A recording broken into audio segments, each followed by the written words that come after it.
Hi, I'm Jocelyn King. I'm a cybersecurity expert, and I was just on Kim Sorrelle's show talking about the connection between love and living a life you love and self-protection and taking care of yourself with cybersecurity and telling stories about my experience and others of what it's like to be victimized by cybercrime, but how you can recover and thrive and live your best life. And I'm just so appreciate Kim and her energy. She's such an incredible guest. This is such an incredible show. And I've loved being on this episode, getting to share so many great tips with everybody. I hope you take a listen.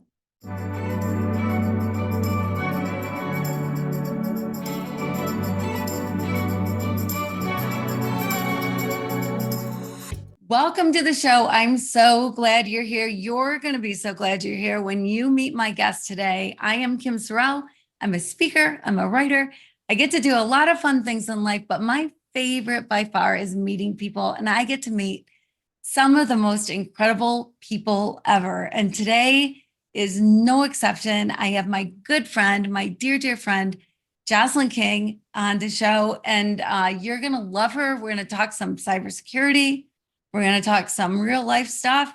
And so thanks for joining us. And Jocelyn, thanks for being here. Oh my gosh, Kim, it is so great. We've been talking about this for a long time, and I love your show, and I'm so glad to get to be a part of it. Thank you. Yeah, well, thanks. Thanks. I'm so glad you're here. So you are top 10 woman in cybersecurity. You have done so much in life and you've got other things going on and it's all so exciting. But I want people to get to know you. So I want to hear about 8-year-old Jocelyn. Oh, 8-year-old Jocelyn had just moved. I grew up in Southern California, was born down there. And we had just moved, and I went from this beautiful, sunny Orange County kind of place to living at the beach. That sounds exciting, but we went from a big house to a small house. We were living with other family members, and there was a lot of fighting going on among the adults. And I just remember being gray the entire year. And I went to school and I didn't meet any kids that I really liked. So I left my best friends and, the place was home. So 8-year-old Jocelyn was really trying to figure out how to deal with this and was dealing with bullies at school. I remember some walking home from school, still remember this, these three boys who were out with all their rakes and pitchforks and stuff that their parents had in the garage, not letting any of the kids pass. And they were tiny. They were like 6 years old. I don't know what they were doing. But I remember thinking, I have to get home. And we had to go all the way back to the school to cross the street. And there were a bunch of us lined up, and we were all scared because they were looking like they were really going to hit us with these tools. And I just said, I said something like, you know, you can't do that or something like that. And I just went, through. And I think it's funny. I think the reason I remember that is because I've been against bullies ever since, and I've kind of been throughout my career as a leader and everything else. I've been somebody who makes sure that the lone voice in the room or the person who's standing by themselves, is invited into the conversations and things like that. And I think it helped shape and bring out that part of my personality. But yeah, 8-year-old was going through figuring out how the heck to navigate unpleasant change in life. Not so easy. Yeah. Not so easy. Yeah, bullies are an issue for sure. And that had to be, I mean, 8 years old, that's pretty darn brave for 8 years old with these kids, with these tools that have metal on them to Yeah. just walk through. Yeah. I was That's just like, I'm pretty, gonna I'm pretty gonna good. get home. So I just determined. And I think it's interesting you use the word brave. I'm glad you said that instead of fearless, because I've experienced a lot of fear in my life, but I think my path has always led me to, so, how do I keep going? How do I get through? And I've done that through several things that have been daunting in my life and setbacks and stuff. And I never thought of myself as brave because I felt fear, because I was thinking that brave, and I was confusing brave and courageous, and courage means with heart, you know. Mhm. I was confusing those with feeling fearless. And and I've learned a lot about it's in fact, it's not at all about being fearless. The only people I know who are completely fearless are kind of on a narcissistic sociopathic scale. Yeah. So I love my fearometer, and it lets me know that I need to take care of myself, and then find that I'm protecting myself from something. And even now, some of the coaching and consulting I do, like I love, like, identifying what people are afraid of or what I'm afraid of is so important, because if you're I'm not I'm a believer in I'm only a believer in punch fear in the face and move on if you're actually, a paratrooper parachuting in behind enemy lines where you have to overcome a critical situation. But for most of us trying to figure out how to live our best life, that's not a good formula, because you're ignoring your feelings and you're ignoring things. And I prefer to go, well, what am I afraid of? And then what's a better way to protect myself than the way I'm doing it, which is self-sabotaging or holding myself back or procrastinating. Let me find a way to do it and protect myself from what I'm afraid of. And I think that has really been key. And it's funny, I haven't thought of this story from when I was 8 for, years, but I think that that's the key part of actually what we're talking about today. Yeah. Yeah. I love that. The brave, courage and fearless. And yeah, fearless. I don't know, fear can be your friend, Hmm. right? Like it does protect you, but which is good, Right. but shouldn't paralyze you. Right. And there are times you're not going to feel fear because you're in your zone. Like I've been fairly athletic at different times in my life. And there's times when you're going really fast on something. And, if you actually stopped and thought about how fast you're going and what you're doing and what could happen if you had an accident, you'd feel afraid, but you're in your zone. And so, that's a good time to not be in fear state. But otherwise, it's good to just go, oh, I'm a little nervous about this. I'm nervous about starting this new venture, or going on this date, or putting myself out there in some way, or dressing differently, or anything, traveling, whatever it is. We all And yet that's where the richest parts of life are. I really think that our best life and our fulfillment zone and our delightful zone and our zone, all that are just outside our comfort zone, just outside. So if we can just open that little gate, come out, go out. Yeah. Yeah, yeah, I like that. I think that's true. I think you're absolutely right. Yeah, yeah, it's okay to be a little uncomfortable. And Mhm. you get on the other side of it and you go, wow, I'm so glad I did that. Yeah. And those are good things to remind yourself of. I think it's great. I have a list of not just accomplishments that I've had, but that things I've done that took some risk and that I'm proud of myself for.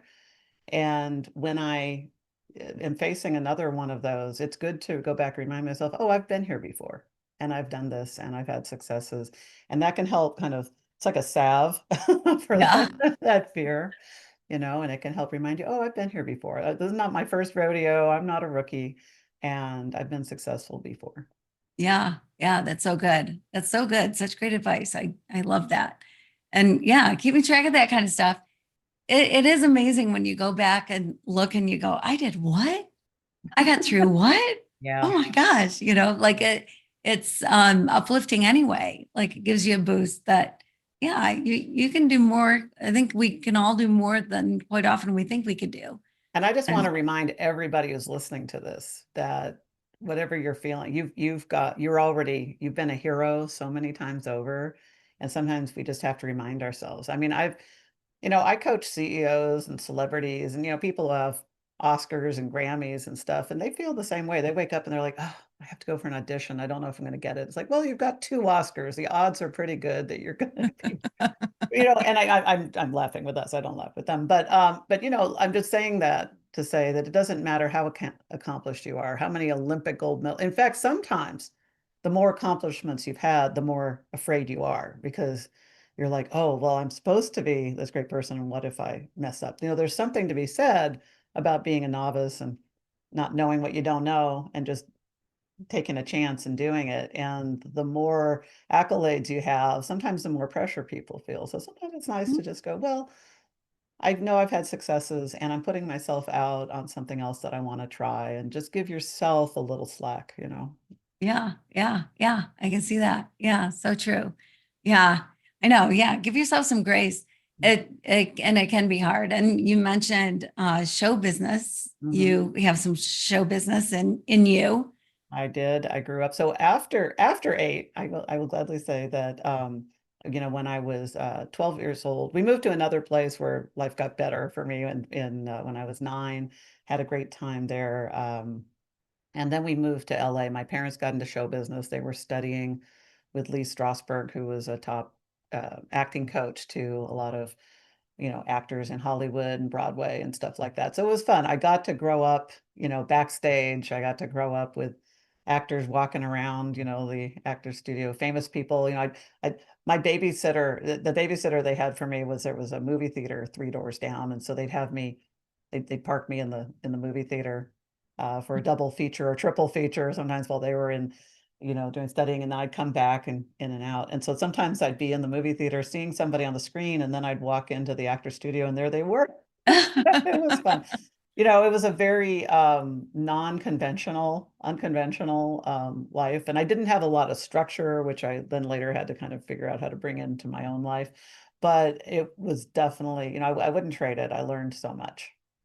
And you have a beautiful singing voice. And you could have gone down that path, but you chose a different path in Yeah, I life. really didn't. I had, by the time I was 18, I'd had my fill of show business in Hollywood and decided so I went north to Silicon Valley and I was interested in tech. I'm a little bit of a geek and a nerd and I'm interested in how things work. So I enjoyed getting into hardware and software and what was happening there. And I still do a lot of work in Silicon Valley with founders and Fortune 10 companies in the space and things like that. Yeah, yeah, yeah. Which it's so cool. It's just it's fun to be a part of that world, I imagine, just because things change so rapidly and there's new discoveries and there's new stuff happening. So it's not just It is. the same old thing all the time, but Yeah. somebody's coming out with Well, something. especially in this time of AI and before that, when Mhm. apps first came about. So it was nice to be kind of at ground zero for where so much of that innovation was happening. And there is it's just the sheer magnitude of how many innovators there are in concentrated in a single area that makes Silicon Valley, so great at what it is, just like all the other places in the world that are great at what they do. They have a concentration that gives it a momentum that you just can't find anywhere else. And so I still enjoy that about Silicon Valley. And, it's the butt of a lot of jokes for a lot of good reasons and stuff. And a lot of it's founded in truth. I watched the HBO series Silicon Valley and was laughing hysterically because everything in there was true and it happened at some point. But but I really enjoy the innovation part of it. And it's another form of creativity, just like Hollywood's another form of creativity. Mhm. So I love Right, that form. right, right, right. Yeah. So, and you've been through your share of trials. A First of all, few. though, let me just say for everybody listening, Jocelyn is amazing. Like we met a few years ago and bonded very quickly and have been friends ever since. And Jocelyn, I have so much admiration for you. You uh, put your mind to something and you get it done and live this amazing life because you planned on living this amazing life, because you intentionally live this amazing life. And you just got back from Japan. You're traveling a lot, get to see the world while you're also doing all these other cool things. And I'm just here to tell you I'm your number one fan. Well, thank you, Kim. I really appreciate that. Means a lot coming from you because you're so awesome. So thank you. But I have been through the school of hard knocks, and fortunately, I think that same part of me that was 8 years old and thought, well, I just got to find a way to get past these kids with these weapons. As I like to find a way. And so even when I had some major setbacks, physical assaults, having my home broken into, being targeted by cyber criminals, and having my life pretty much decimated. When all those things happened, there was a point where you just kind of want to curl up in a ball and stay there and Mhm. you don't see any light at the end of the tunnel and you just think it's like staring at staring up at a cliff going, there's just no way to get up there. And I think that I just, as close as I've come to giving it up so many times, wanting to throw in the towel.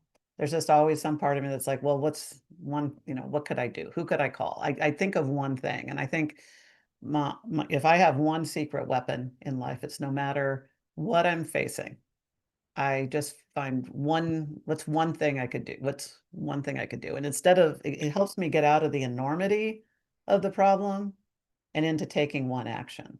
And I've really then just found that doing that over and over is has just been life-changing, because taking a single action, a lot of times we don't even want to start because it's like it's like a drop in the bucket. What could that possibly do? But when you think about it, well, but 30 actions in a month, 365 actions in a year. Don't tell me you're not going to accomplish a tremendous amount successfully towards what you're doing. Even if 90% of the things you do don't work, that every 10th one, that's 3 a month. That's 36 a year. Don't tell me that with, 36 successful actions, you're not going to make some positive improvement. And so I just think that do one little thing a day, one little thing a day. And whenever I'm staring at something that feels too big, I'm like, well, I got to break it down more. Mhm. I was working with somebody yesterday who had a really important email they had to write, and they were just overwhelmed by it and had been procrastinating for 2 weeks. And they just stared at this thing, and I said, well, let's do the subject line. So did the subject line, and I said, now save it in your drafts folder. And then we moved on, and just getting that breathing room, and then saying, okay, and then tomorrow you can write, your first point, because a lot of times we don't start because we feel all this pressure. And this has some timeliness to it, but if it takes her 5 days to get the email out, that's so much better than the 2 weeks where she was staring at it doing nothing and procrastinating. So, little steps. I mean, sometimes there's windows of opportunity closing or tax deadlines or things like this that are Mhm. mandatory. But, just getting started, one little thing. If everybody listening can think of something that they really want more of in their life, health, Mhm. relationship, job change, start writing a book, whatever it is. Reaching out to somebody that they've been meaning to get back in touch with, I've gotten back in touch with people, family members I've been estranged from for, you know, 2 decades. I've recovered from being victimized by cybercriminals. I've recovered from, sexual assault by my first boss. I mean, I've recovered from everything just by one step at a time. And what's so great is you not only just get back to ground zero, if you keep going, Mhm. great things happen. Like I went from being a cybercrime victim to being named a top 10 woman in cybersecurity and getting to help tens of thousands of people live safer, better lives and get more people coming into the field of cybersecurity and stuff. And all that's just from an action a day. So, Yeah. if I can do that, everybody listening, imagine what you can do. Yeah. That's such great advice. That is such great advice. I met with somebody earlier today who was in the same boat of overwhelm, right? And oh my gosh, it's a big project and Mhm. it all has to be done. It all has to be written. And I just said, well, what's step one? Mhm. Just think about step one, Right, put the rest of it out of your mind and think about, well, what's the first step? right. Deal with that. And yeah, and then, yeah, I operate the same way, like, because it can be life can get overwhelming no matter Yeah, what it is. And with the kids, with the house, with the job, with the whatever it happens to be, there can be times that you're just so overwhelmed that you think, oh my word, how am I ever going to get this done? Or how is this ever going to change? right. But great advice, just one action a day, one step at a time. And one step leads to another and another. And there's one other thing too that I'll just add because this is important and I don't want to leave it out. Through the course of overcoming these things, I also was learning best practices for how to deal with fear and everything. And over the course of it, I got introduced to the Neurosculpting Institute in Denver, which literally helps you take these simple steps to kind of combine the latest findings of neuroplasticity and how to rewire your brain with ancient visualization and meditation. And so I did practice that. And what I learned through learning about neuroscience and how our brains work is you're either in fight or flight or you're in your prefrontal cortex. And we all want to be in our prefrontal cortex. That's where our best thinking is. That's where our how to make our lives better, the world better, love everyone, and all of that. Instead of, I'm under attack. I gotta fight. But the good news is you can only fuel one part or the other. So if you can bring your prefrontal cortex online or calm your calm your fight or flight response, you're going to get into your best thinking. So if you're in your fight or flight and you're trying to write a complex email, you're not going to do your best work. So there's a good reason why you are procrastinating or delaying. You're like, I shouldn't be writing it when I feel like this. And there's some truth to that. But the easiest thing to do is to just calm your limbic system and recognize that you're okay, that you're safe. And the best thing to do is just take a deep breath out. Everybody says take a deep breath. Well, you can't when you're holding your breath. So first, just step one is take a deep breath out and just empty your lungs and breathe in. And as you're breathing in, become aware of your body. I always like to picture my legs on the chair or my feet on the floor and start, just rolling your shoulders a little because what our bodies do, they're such incredible instruments for the present. Because when we're worried, we're in the future of this could happen, that could happen. What if this, blah, blah, blah, blah, blah. And if we're, living in resentment or bitterness, we're thinking of what happened yesterday. But our bodies do not time travel. They only live in the present moment. So our mind can be going all over the place, driving us crazy. But so if you pay attention to your body, you can let it ground you in the present moment and calm you down and realize that right now. And if you're able to be sitting at your computer to write an email or getting ready to talk on the phone or something, you're actually probably not under physical threat. You're not being chased by a grizzly bear at the moment. So you really can calm down. Or a woolly mammoth Yeah, well, then man, all knocking at your door. Yes. exactly, exactly. So, and just recognize and just say, oh, well, I can make this phone. And I always like to think, I'm going to make this phone call or I'm going to write this, I'm going to do this thing, and then I'm going to do X. I always bookend it.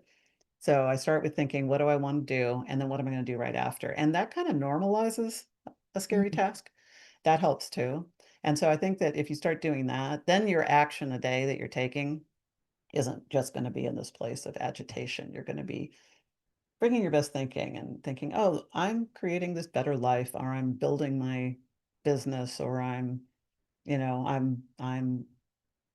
building my relationships, or I'm getting in shape, or whatever it is. And if you're doing it from that sense of the positive outcome you want, you're automatically going to be calming yourself down. Great advice. That's such good advice. So true. So true.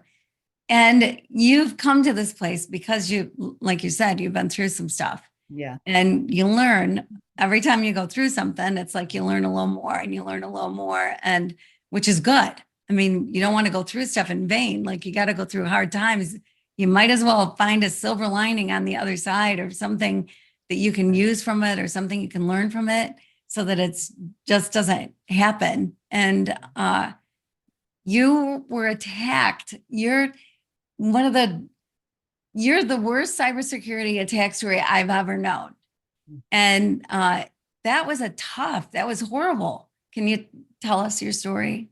Yes. So it was actually happening at a wonderful peak in my career. Like I said, I'd gone to Silicon Valley and I was working at a large company and I was overseeing a nice sized team, all just shy of 100 people.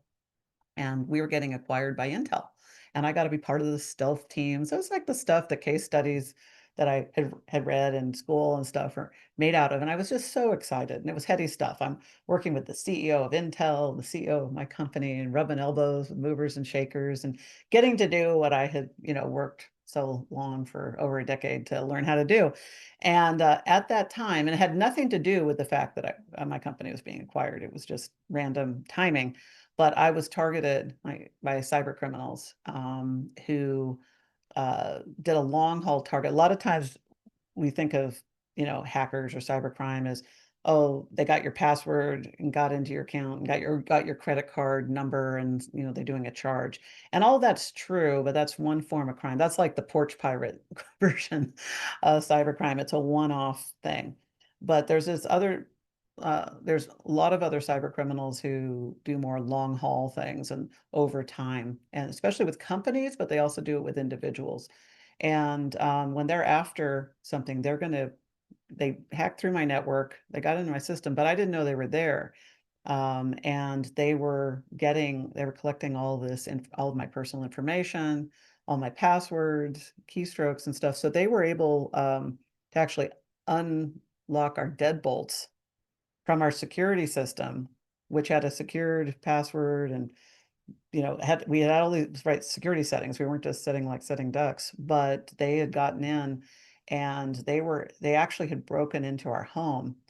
Now, if you come home and you see that your house has been burglarized, things are, turned over and your jewelry is missing and all of this, that's hard enough. But when you realize one day that was in your house months ago and they planted surveillance in our home so that they could hear all of our conversations, that and then you don't know when it was. You don't know what you were doing when that happened. Were you out of town? Were you at work? Were you at the, what were you, and that sense of, you talk about overwhelm, you talk about feeling, totally out of control and being victimized and just the overwhelmment of that. And I ended up losing $500,000. I ended up living in, for 2 years in complete fear because we were reaching out to law enforcement, the FBI, and everything. But I found out I was one of just shy of 1 million people filing cybercrime reports with the FBI that year. So you're thinking, oh my gosh, I'm going to get help. And there are wonderful people working on the front lines of cybersecurity trying to protect all of us, but they are overwhelmed as well. So when you find out you're one in 1 million, not in a good way, that you can't even really get a call back. I was fortunate I got to talk to a field officer for the FBI, and you get referred to paperwork to fill out and things to do, but I felt no safer. And I spent a lot of money. I'd had my house swept. They didn't find the microphones because they were in the ceiling and they were sweeping the walls in my car. So I was spending money like it was going out of style and still not getting protection. And the fact that they could get into our security system. So I'm calling my security system and they're saying, well, no, it was so and so, it was a family member. It's like, but they didn't have their phone. Their phone was in the living room and they did not get up in the middle of the night. They're thinking, well, maybe they sleptwalked. I mean, I'm literally having this conversation with the people that are supposed to be Mm. protecting me. And fortunately, I had my wits about me. I said, well, wait a minute, we have a hallway monitor. So if anybody had gotten up and walked out of the bedroom into the living room to get a cell phone, that would have shown up on your system, correct? And so we were able to pinpoint, and they said, well, but it shows that it was from this. So what had happened was they had been able to, it's called rootkitting a phone, but they had basically gotten in at the foundational level of a family member's phone. So they were able to they had complete access to our life, Mm. everything in our life, our information, our money, our um, our security systems. And so bad enough having your money compromised, but when you have your privacy compromised and then your safety. I mean, I literally was taking self-defense classes and learning things again because I was afraid of being, harmed in my own home. So I had no sense of security. And what that does to you, when you're on that kind of adrenaline and cortisol for months and months and months and months, it affects your health, it affects your thinking, it affects your psychological well-being. So I ended up losing, the $500,000. I lost a promotion opportunity at work because I was so distracted. I was just holding on. I started losing my physical health. My husband had a series of heart attacks and led to him needing major surgery, and he had a whole personality change as a result of that. We Mm. both ended up with PTSD.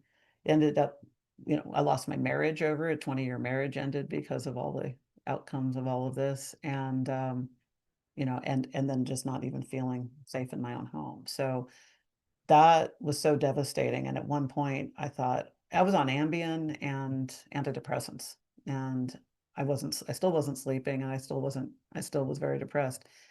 And there was a point where I thought, there's no way out of this. Every day it's getting worse. And but at that moment, it's kind of like that part of me when I was 8. I was just like, I can't let the bad guys win. I mean, yeah, I'm outnumbered, I'm outgunned. I have no idea how to solve this.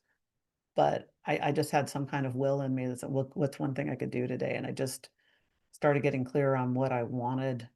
I wanted to feel safe in my home again. That became my number one goal. And I just started taking a step a day to find out how to do that. I ended up meeting some of the smartest cybersecurity people on the planet, the ones who protect trillions of dollars on Wall Street, and the ones who protect, who, are responsible for the security software and all of the systems that you and I use every day, and people who help, the law enforcement catch cyber criminals for a living. So I got to get on the dark web and see the business of cybercrime, and it's not going anywhere because it's a full-on business, just like, legitimate businesses. And I got to see how it worked. And it took me, years of working full time to really understand everything and know, well, what does the average person need to do to protect themselves? Because, it's like a common citizen trying to protect themselves from, a ninja, or a ninja, or an assassin of some kind, and somebody who's a paramilitary trained person or an MMA artist. You just can't and you don't want to have to become that in order to protect yourself. And I just remember thinking, I've got to figure out how to protect my family and my loved ones, and especially, my kids. And I thought, I'm going to figure out what the checklist is for how to prevent this and how to recover from it, because it didn't exist. And I said that's what I'm going to do. And I'm going to share it with everybody I can. Mhm. Yeah, which is amazing, which is one of the things that you're doing now, and changing people's lives. Before I knew you, I knew people would get attacked, right? Like it happens, that it happens. You hear about it. I did not realize, I mean, a million people a year, and that number climbs each year, right? And that's just the reported. Those are just the ones that are reported too. And those are just the ones that are reported. So we're so vulnerable just by being online. Mhm. But then you've taught me some incredible things that we can do to protect ourselves. And you're right, like to think that somebody can get into your home physically. Mhm. I mean, it's bad enough if they can get into your computer, because you store a lot of stuff in your computer, right? Mhm. And you showed me, there's a video that you showed me with a guy that you work with. And if you want to talk about that video, because the one guy, like his whole life was stolen, like in a matter of a short amount of time. Right. And that was for a positive episode. So one of my I work with several great hackers, and these are the people who help protect the Fortune 100 companies. That they hire the people I work with. They are hired and told, come at us like you're China or Russia, and try to get our intellectual property, try to get our most important data, which is supposed to be all locked away. So they're paying millions of dollars in software and people and cybersecurity teams to keep all this safe. But what hackers are great at is finding that little chink in the armor. You literally are only as strong as your weakest link. So they hire what are called white hat hackers. These are people with uh, the skills to do evil things, but they choose to use their superpowers for good. And so they find a way in, and they come back a few weeks later or a few months later, dangling the thing that nobody's supposed to have access to. And then they're able to tell them what they have to do to protect themselves. So yeah, so I work with several of those folks. And one of them was hired uh, just, to say, I want you to come at me. We're going to create a documentary, and I want you to come at me and just, try to get to my account. And they were using password protection and all this stuff. And having just hired him, they knew that they were going to be under attack. He still got through. And what he did was he created a fake pop-up called a pop back. And it looked like a software update that, you need to type your password into. And once he got the primary password from the guy, he then had access to his American Express and his bank account and his retirement and his Social Security and everything. And as he was, and when the guy asked, and just to add a little more fear factor to this, he also implanted malware that would take a picture, take a screenshot of his computer every 2 minutes and a photo out of his camera of him every 2 minutes. And it did that for 48 hours. So when they sat down to meet, he was able to see this. There's a picture, he's drinking at Starbucks. He's at his mother's house, in his mom's house, and every 2 minutes, these pictures are getting taken without him knowing it, even though he's expecting the attack.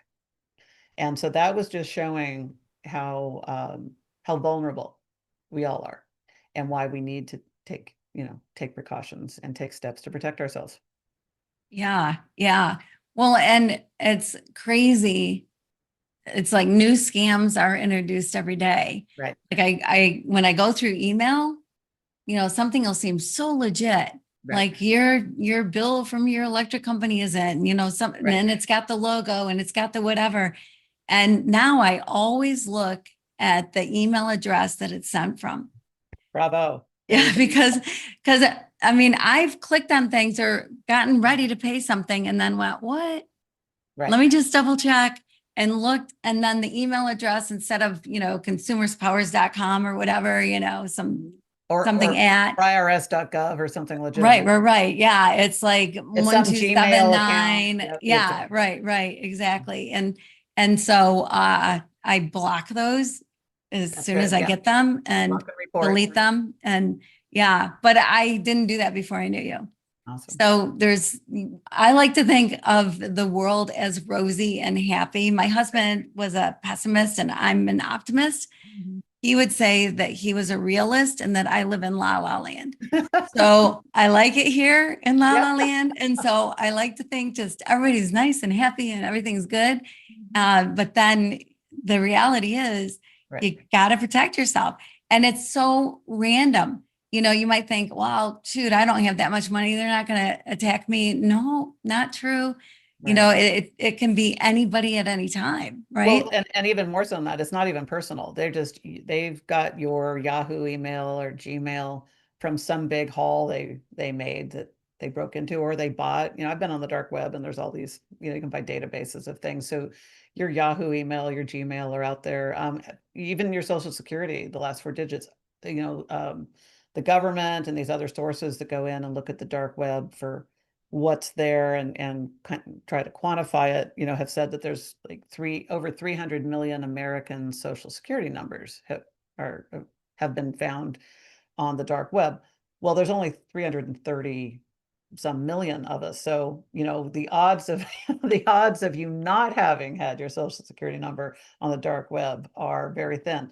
So what the key thing is all these automation tools mean that, it used to be, like 20, 30, 40 years ago, somebody had to be targeting you and hacking and sitting there and trying different emails and stuff. And those days that's so last century.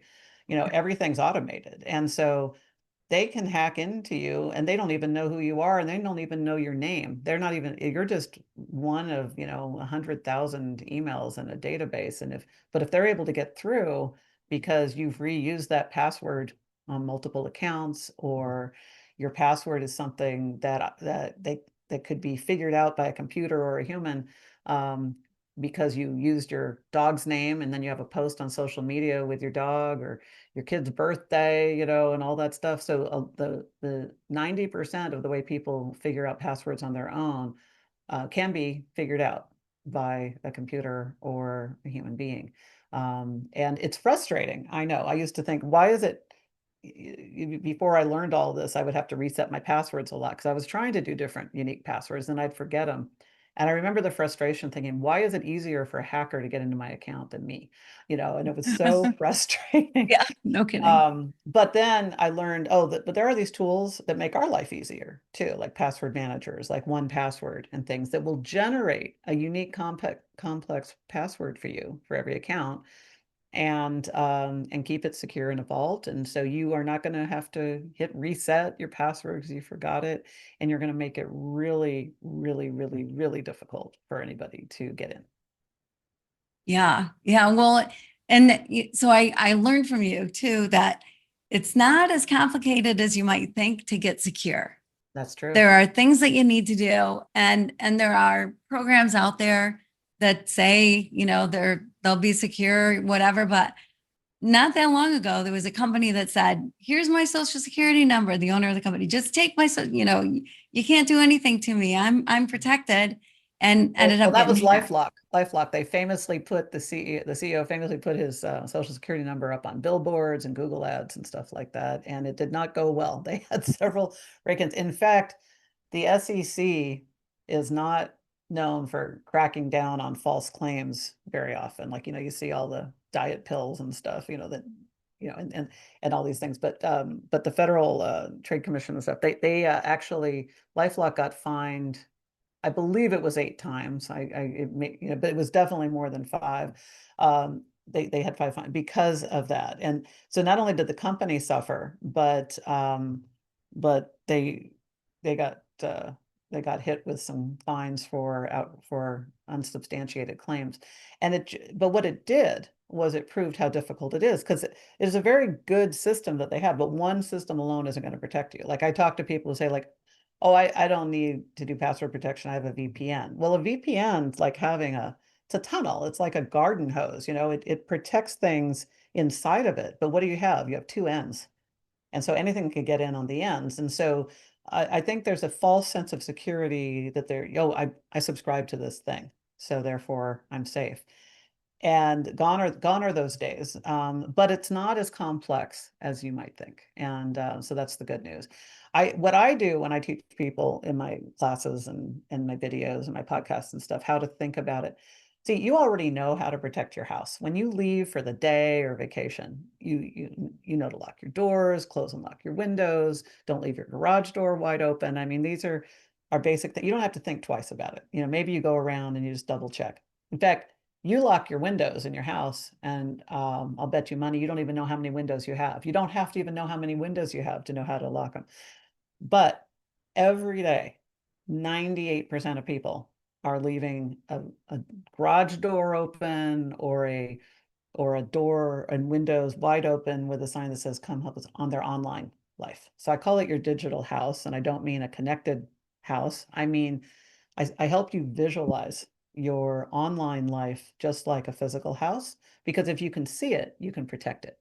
And so I want you to think of your devices as your doors, your phones, your tablets, your computers, things like that as doors. So you might lock one up, but leave another one wide open. Well, you wouldn't do that at your house, so don't do that online. Your accounts are your windows, so that's your passwords and your TSAs and passkeys and things. And the average person has, 100 to 300 unique passwords out there. And and 100 to 300. 100 to 300. Yeah. And some Yeah. people have 500. And you don't know how many you have until you start collecting them over time.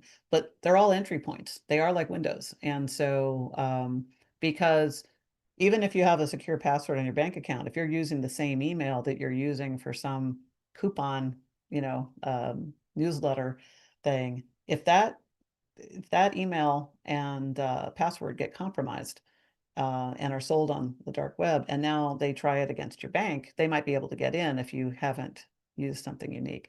So, or they can use the email, even if you have a different password for your bank account, they can use that email of yours to reset the password if they hack in to your password. So if you hack into your email, so there's so many ways that you can be leaving doors and windows wide open and not know it. And that's what I'm really wanting to revolutionize here. This is what I'm wanting to change, because I want everyday people to know how to protect themselves and feel safe and feel that calm that we were talking about earlier in this conversation, so that they can go live their best life without being exposed, without having to go through what I went through and what other people are going through, and without living in fear.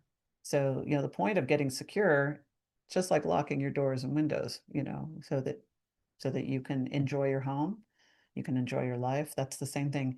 But we have to learn how to do it. We don't know this as innately as we do with our physical home. Yeah, so true. And I love that analogy because it makes you see it, that there are doors and there are windows. And if you're leaving them open, someone can just walk right in. And so the more protected you can be, the better. Right. And there are tools out there.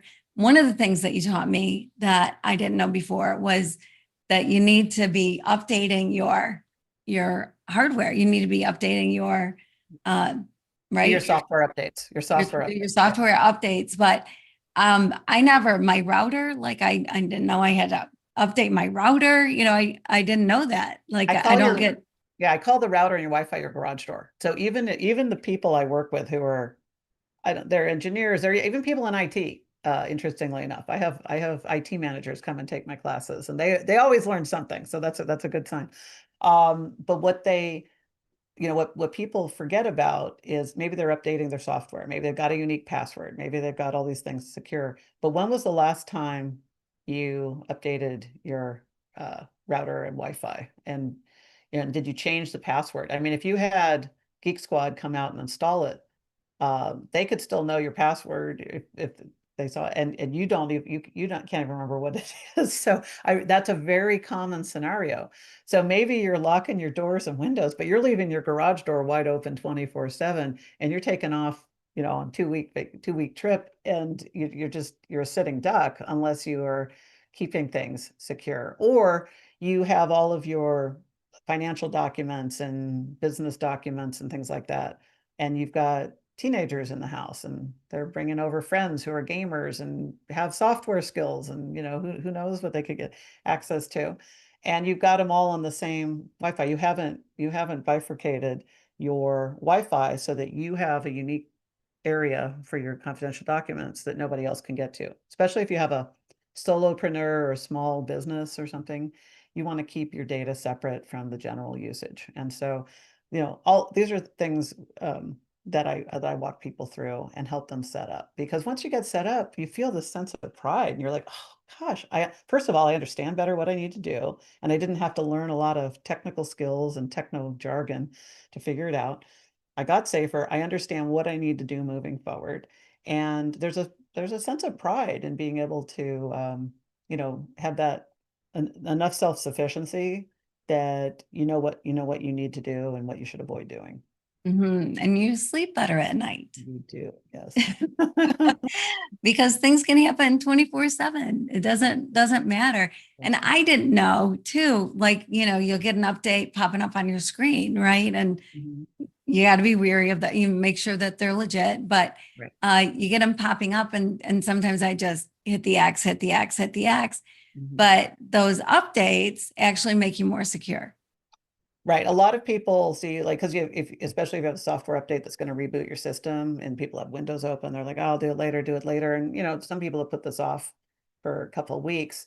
Well, in my training, I'll show a live, and you've seen it. It's the live map of just the cyber attacks around the world from that day. And by 3 p.m., it's around 15 million. And so you don't want to be part of one of those and not have the software update. Those software updates all regularly include patches for known openings that hackers could take advantage of.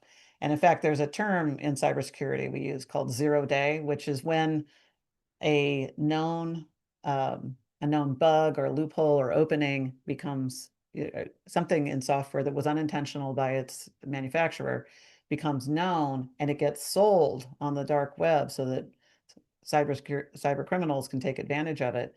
And 0 day is what you call it in cybersecurity, because it's when you find out that you're exposed and you've got everybody coming in, and you've got to get a patch out to all of your users.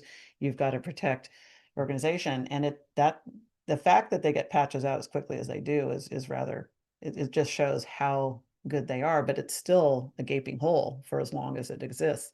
And then if you're adding to that by they put a patch out to help protect you, and you're not updating it, you're letting the clock tick another day, another week with being exposed. So you're leaving yourself vulnerable unnecessarily. And that's why it's so important when you get those software updates to go ahead and update. Yeah, absolutely. Absolutely.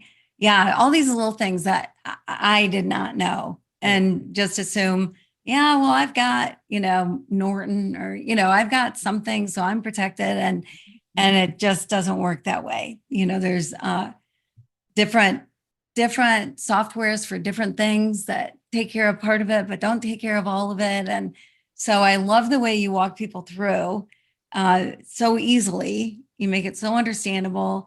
And in a day, you're safe. It's not like it takes weeks or months to get safe. Like Right. the way you do it, tomorrow you're going to sleep better. And I love that it's Mhm. fast, and it's not complicated, and you don't have to be master at computers. You don't have to be so tech savvy. to be protected, to figure it out. You just make it so easy for people. And being a top 10 woman in cybersecurity, your stuff. So you're staying up to date on stuff too. And who wouldn't want to learn this stuff from you? Like you're the one to learn it from. And so I appreciate that you offer that.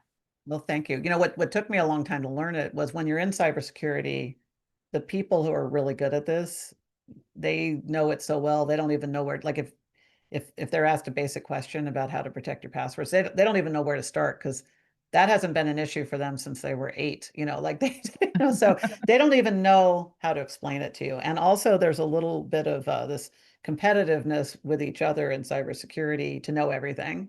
And so, you're always staying up to speed. And these are just very technical people who are wired differently, than average folks. And so what I brought to the table with all this was having been victimized. I was learning about what was going on, and I said, well, and what do I need to do at my home? I'm always thinking of things through the lens of what do I need to do.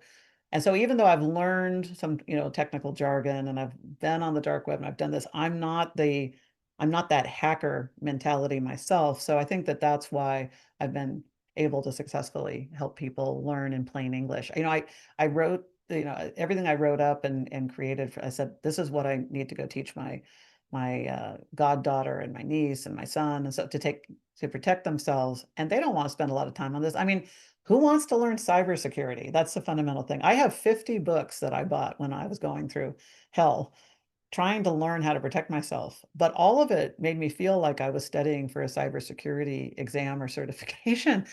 And I didn't want to learn it. And I didn't want to become an IT person. And I didn't want to do all this. I just wanted to know, how could I protect myself simply in the least amount of time without having to learn a lot of jargon so that I can get on with my life. And so that's how I approach it. Now, even though I devoted years of my life to it and full-time work and got into cybersecurity and founding companies and stuff, which I really, really love, I still keep that. How can you do it so you don't have to learn about cybersecurity? If you Yeah. never hear the word cybersecurity, but know how to protect yourself from hackers, that is that's a success to me. Right, right. Yeah, absolutely. And you're right. I mean, I've talked to people before that they talk so far over my head that I'm Mm, like, I don't even know what that word means. Like, I don't right. know what you're talking about when it's common language for someone who is in tech and this is what they do. And they just kind of think everybody knows what this word means. And, Right. And you're like, like, I don't know what that acronym is. And then even when they tell you what the acronym stands for, you're still, I have no clue what that is. It's like, right, right. Yeah, I just kind of want to say, do you know how to play ping pong? Like, whatever, come back to earth somehow, because I have no idea what you're talking about. right, But right. yeah, so it is. You're just so good at plain English. Here it is. This is what you do. And it's just so good. So Well, good. thank you. And Thank you, Kim. yeah, yeah, I Well, love and it. and your inspiration and your helping inspire me is what inspired me to start my podcast because of the wonderful TV show and podcast that you have, and with your just inspiration and support and encouragement. That's why I was able to start Smarter Online Safety Podcast and just do tips and talk to people who've been victims and bring on experts and have them talk in plain English, about what do you need to do or what are the threats today and things like that. And really keep it interesting because, we were talking about that fight or flight part of the brain. One of the challenges when you're wanting to take care of yourself, and this is what I find in my classes. There's a lot of people who, even when I give them, here's the list, here's the things you can do, what just thinking of a hacker and hearing the word cyber crime, is gets everybody in a fight or flight response. And then it's really hard to just do this next thing, or we're going to log into your router now and update the password. And it's hard to just do basic functions like that because you're in this fight or flight mode. And so I think that and what I've heard is, I bring a calmness and a levity to it so that people can do it and feel more empowered. Mhm. And I think when you feel proud and empowered of what you've accomplished in getting it done and feel safer, and you've taken care of yourself and you've learned enough to know how to protect yourself, and then you know what to do if something egregious happens or something, you know what your response would be, then you can relax. and this really is, everything I do with helping people protect themselves online is so that you don't have to think about it anymore and you can go live your life. Yeah. Well, and the reality is too, yes, you make it easy and you make it fast and you make it fun.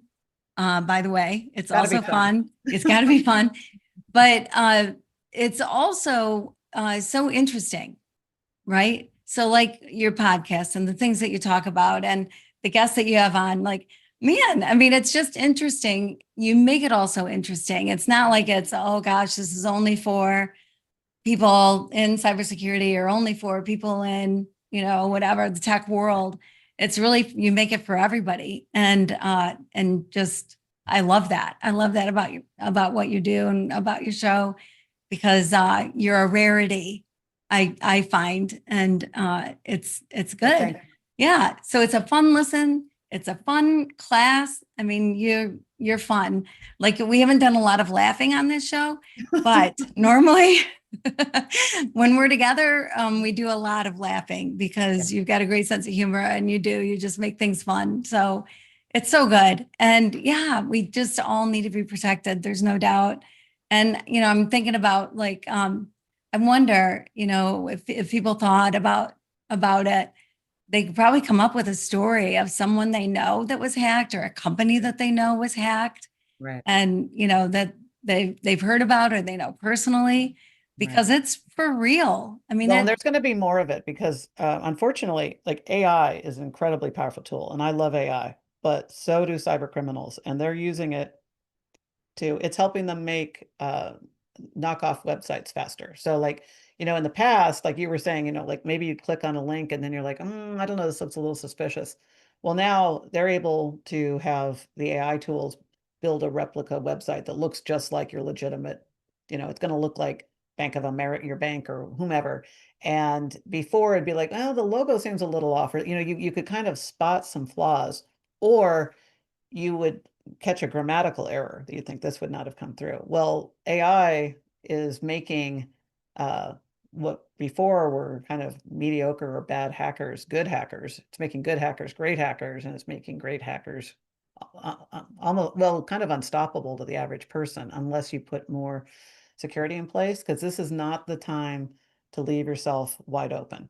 It's kind of like it, around the holidays, that there's porch pirates coming and you're getting all your Amazon deliveries and stuff, that you're more likely to have incidents. Well, within the next year, the amount of successful cybercrime is going to go up dramatically because of the AI powered tools that are now in the hands of cyber criminals.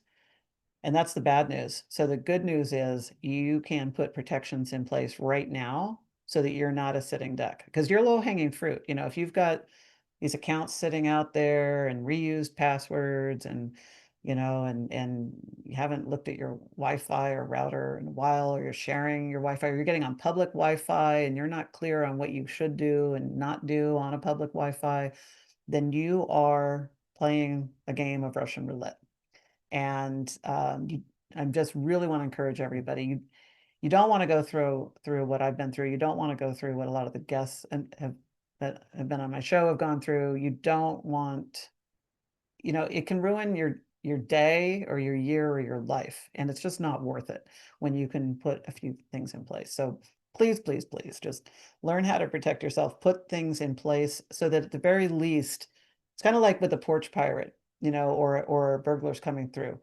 You may not live in a bunker, but if you're the least attractive house on the block, you're going to have better security than leaving yourself exposed and wide open. So at the very least, make yourself an unattractive target.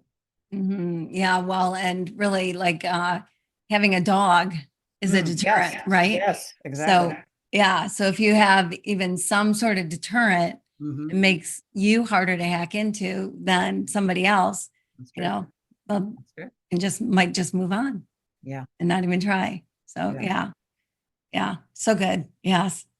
that's awesome. Also, I have a free assessment if people just want to know how secure, how vulnerable they are. It's just 7 questions. They're welcome to take. It's free. It just gives you, and it tells you areas where you need to focus on showing up. Because I'm sure a lot of people are going, great, well, I want to be safer, but where do I start? Well, this will help you. It asks you a series of questions so you kind of know what some of your weakest areas are. So at least gives you a starting point, and then it tells you, it gives you a couple of practical tips to work on so you can get safer today. Yeah. And where do people get that? So if you go to smarteronlinesafety.com, that's our website, and you'll see it right near the top to say take our it's not our it's our self-assessment or just our little safety quiz. If you take that, you will know right away where you could take some simple action, that one step a day, Yeah, and you exactly. just for a And few it, days, you'll get a lot yeah. further. And that same spot, they can find out information about you, information Yeah. about And your podcast, our yeah, your program. program, all of it. So yeah, online safety, Yeah, smarter online smarter safety. online safety. SOS is our logo, Yeah, smarter. smarter online safety. Yeah. And it'll be in the show notes, of course. And I'll be blasting it everywhere because everybody needs to know about you and what you're doing and get help for it. And so I appreciate everything you do. And I appreciate you being here today. I'm so glad that we were able to connect and so excited for you and all the cool things you got going on in life. And I love your attitude. Like you have been through some rough patches, and but you keep smiling and you just keep going forward, and you take that crummy thing that happens, and you find a way to get every bit of good out of it. And I just admire you a lot. So Thank you yeah, so much, Kim. And yeah. you mean the world to me. And I love everything that you're doing and helping bring more love into this world and helping all of us, me and everybody, know how to let more love into our life and bring more love into our world and our relationships. So you are a shining beacon, my dear. Well, thank you. Thank you. I appreciate that. That was really sweet. So we are at the end of our hour. And I, again, thank you so much. And thank you, everybody, for being with us today, for sharing this time. And I hope you learned a lot. And reach out to Jocelyn. She is the queen of online safety. She is the person to contact of all the people in the world that are doing this. And there's not enough people because, the hacking is so prevalent. So get safe, feel better, sleep better at night. And until we see each other again, I just pray that you keep your heart open and live your love loud.